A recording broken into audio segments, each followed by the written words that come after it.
اعوذ باللہ من الشیطان الرجیم، بسم اللہ الرحمن الرحیم۔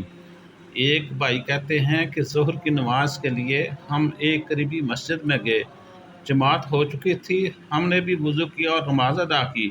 نماز کے بعد والد صاحب مسجد کے ایک کونے میں تھکن اتارنے کے لیے لیٹ گئے، میں ساتھ بیٹھا رہا۔ کچھ ہی دیر گزری ہوگی کہ ایک شخص مسجد کے ساتھ ملکہ دروازے سے نکلا اور پاؤں سے والد گرامی کو ہلانے لگا، ساتھ ہی انتہائی گھٹیا انداز میں برا بھلا کہنا شروع کر دیا۔ اللہ تعالیٰ ایسے لوگوں کو ہدایت دے کہ دیکھیں مسجد کے اندر وہ جو تھکے ہوئے لوگ ہیں، ریسٹ کر رہے ہیں، ان کے ساتھ وہ کس قسم کا سلوک کر رہے ہیں۔ ایک 6-7 سال کے بچے کے لیے یہ غیر متوقع اور حیران کن صورتحال تھی۔ جب میں نے دیکھا میرے والد محترم کے ساتھ وہ اس طرح کا سلوک کر رہا ہے، میں یہ صورتحال دیکھ کر ششدر رہ گیا۔ والد صاحب خاموشی سے اٹھے، میرا ہاتھ پکڑا، مجھ سے نظریں چرا کر مسجد سے نکل گئے۔ وہ شخص ادھر ہی بڑبڑاتا رہا۔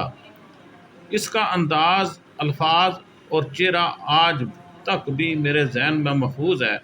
وقت گزرتا گیا لیکن وہ منظر نہ میں بھول سکا۔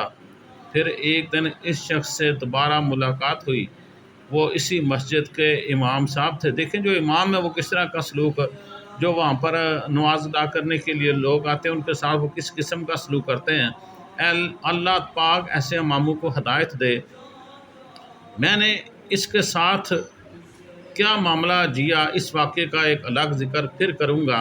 احباب گرامی، آج کل گرمیوں کی شدت اپنی انتہا کی طرف جا رہی ہے۔ دھوپ، پسینہ، تھکن، فاقہ، ایسے میں اگر کوئی مزدور، مسافر یا راہ چلتا شخص مسجد کے کسی کونے میں تھوڑا سا لیٹ جائے اور وہ اپنی تھکن اتار لے تو کیا مسجد کی حرم بے حرمتی ہوتی ہے؟ نہیں، ایسی نہیں، کبھی نہیں، اس طرح نہیں ہوتا۔ نہیں صاحب، یہ بے حرمتی نہیں، یہ تو مسجد کا اصل حسن ہے۔ مسجد تو سوشل ویلفیئر سینٹر ہوتی ہے۔ مسجد اگر اللہ کا گھر ہے تو پھر اس سے اللہ کے بندوں کو وہاں سستانے سے روکنے والے ہم کون ہوتے ہیں؟ رب کی رحمت صرف نمازی پر نہیں ہوتی بلکہ اس تھکے ہارے بھوکے پیاسے سفر کی صحبتوں سے گزرے ہوئے مسافر پر بھی نازل ہوتی ہے، جو بس چند لمحے خدا کے گھر میں آرام کے لیے بیٹھ جائے۔ صلو علی الحبیب صلی اللہ تعالی علی محمد۔ یا اللہ ایسے لوگوں کو اللہ تعالی ہدایت دے۔ یاد رکھیے، اسلام میں مسجد صرف سجدے کی جگہ نہیں ہے بلکہ ایک جامع مرکز تھی، جہاں تعلیم ہوتی تھی، مشورے اور فیصلے ہوتے تھے، مہمان ٹھہرتے تھے، مسافر قیام کرتے تھے، بھوکے کھانا پاتے تھے، زخمی و بیمار پناہ لیتے تھے۔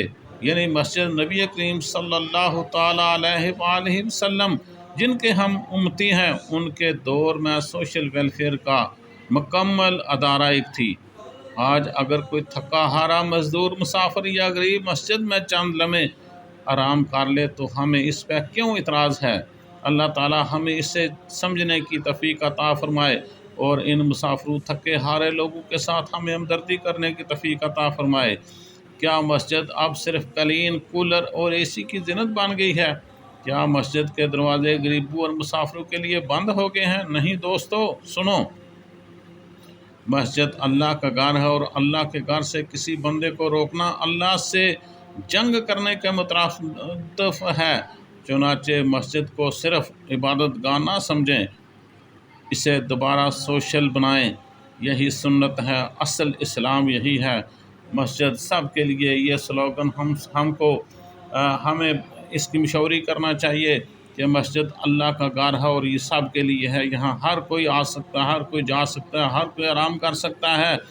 کرنے کا کام تمام مساجد، بالخصوص جو ہسپتالوں، بازاروں، سڑکوں یا عوامی مقامات کے قریب ہیں، وہاں کچھ جگہ مخصوص کر دی جائے جہاں مسافر یا تھکے ماندے لوگ ظہر سے عصر کے درمیان اعتکاف کی نیت سے کچھ دیر آرام کر سکیں گے۔